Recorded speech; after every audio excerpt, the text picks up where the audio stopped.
Well, as mentioned earlier, this year's Nuclear Security Summit is the fourth and the final.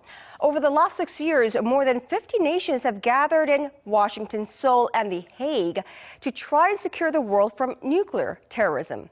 Our Kwon Jang-ho takes a look at the footprints it leaves behind in the world, as well as South Korea. Since 2009, nuclear material that could have been used to make over 150 nuclear weapons has been disposed or secured. Highly enriched uranium has been removed from 13 countries.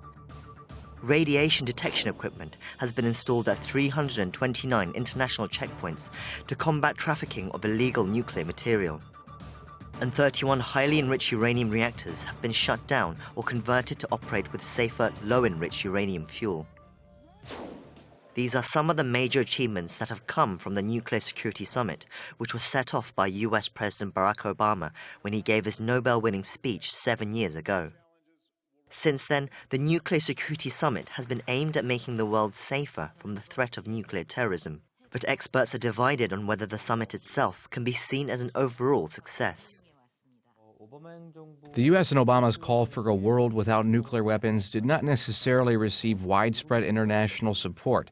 Some have said these summits were too U.S.-led, and some nations have felt they were unnecessary, while other organizations were already in the position to deal with nuclear issues. Many states have made great efforts to reduce the security and safety issues in the world. So I think these kind of measures have been, in more detail have been implemented not only in the summit meeting but into a more work hands levels, government officials level. For South Korea, the summits have also had a different significance. In 2012, Seoul was host to the second NSS, which heightened the nation's global image and reputation, as well as establishing itself as a major player in nuclear affairs.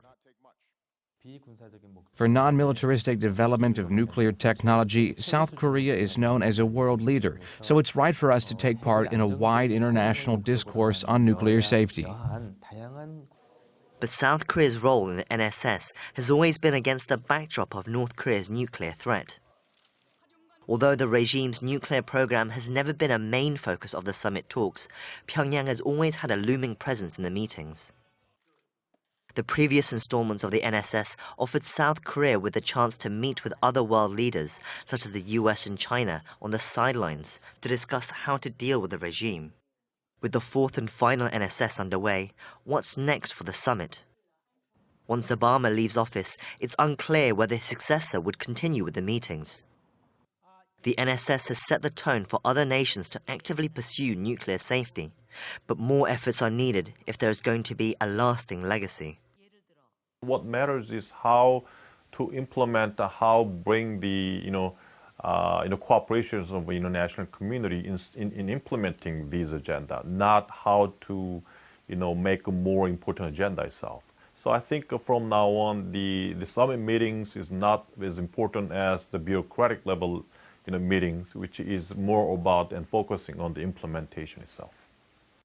Kwon Jang-ho, Arirang News.